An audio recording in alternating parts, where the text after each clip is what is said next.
गंजाम जिला कांग्रेस कमिटी पक्षरु बापूजी आश्रम रोड स्थित कांग्रेस कार्यालय परिसर में संविधान दिवस पालित हो जाइछि।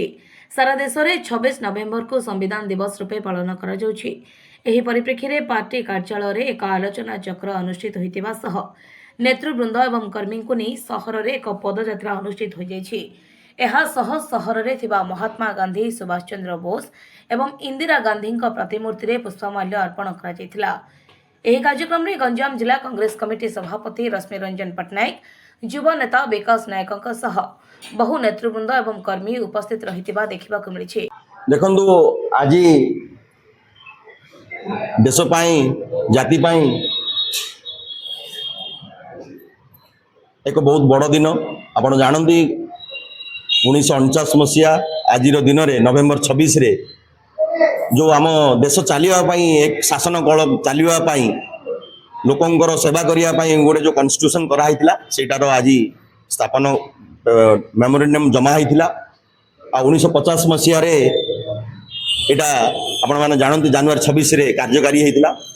तेणु यही दिनटा को आज पालित करने आज आमर एआईसीसी तरफ पीसीसी तरफ जो आह्वान दिया एटा कौन भाई आह्वान दिया आपण मैंने भल भाव जाना दरकार।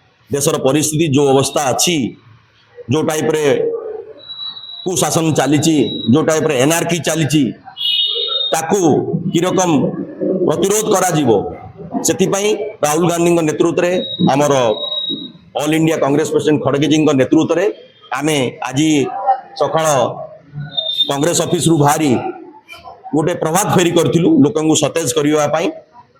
अवश्य आप जानते आजिकल बहुत बाहागर चलती ब्रह्मपुर टाउन रे गंजाम डिस्ट्रिक्ट रे लोक सका उठा असुविधा हो तथापि बहुत परिमाण लोक आसवर मुझे अशेष धन्यवाद दूसरी।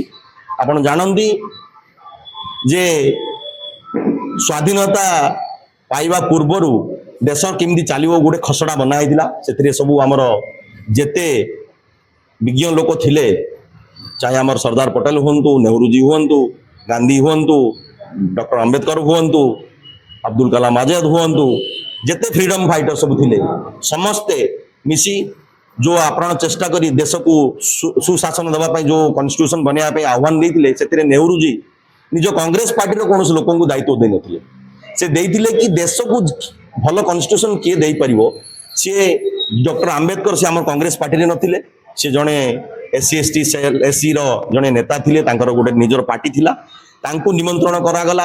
आमर ये रिलेटिव भी अच्छा थिले लेट उमाचरण पट्टनायक, तांको भी से टाइम रे तांको भी आह्वान दिया कि आपण भी कैबिनेट रे जॉइन करंतु ए सब विषय कन्स्टिट्यूशन विषय दिन से जड़े वरिष्ठ थिले, किंतु तांकर समय अभाव और कन्स्टिट्यूशन टाइम अभाव से मना करिवारु सेटा डॉक्टर आंबेडकर को दिया होता। आ से सुरुखुरे जो आजिकल आम मैंने जो स्वाधीन भारत रे जो आज बुली आम किए इंजीनियर हो, किए डॉक्टर हो, किए मुख्यमंत्री हो, किए गवर्नर हो, राष्ट्रपति जो सुशासन जो कराई खसड़ा सेटार आज आपण मैंने बुझीपार। कि आज दिन में जो गत 10 वर्ष पर 2013-14 पर जो आसी सरकार से ये गणतंत्र सरकार को मानुनी, आउ से ये कन्स्टिट्यूशन को मानुनी, सी जो टाइप एनआरकी कर जानते गत प्रतिदिन प्रति स्टेट जो इलेक्शन हो कौ टाइप से भांडालिजिम कर टाइप रिगिंग कर टाइप भोट चोरी कर सही विषय रे लोकों को चेतना देवाई लोकों को एक्टिव करने कांग्रेस तरफ जो मुहिम आरंभ कराई कन्स्टिट्यूशन को सेव करने जो आउ गोटे आह्वान देते राहुल गांधी। आप जानती गत डिसेम्बर 12 तारिख रे दिल्ली रे आमर रामलीला ग्राउंड रे एक कन्स्टिट्यूशन को सेव करने जो आह्वान दिखाई से सबू स्टेट रु लोक मैंने जीवे आउ भाग नहीं कन्स्टिट्यूशन को सेव करने समस्ते प्रतिबद्ध हेबे बोली मोर आशा। और आमको भी आदेश मिली ओडिशा तरफ जावाई आम बहु पार्लियामेंट जीवु आज दिनटा को सेलिब्रेट करूँ बोली आमर वक्तव्य। ब्रह्मपुर गोपाल कृष्ण रेड्डी रिपोर्ट, गंजाम समाचार।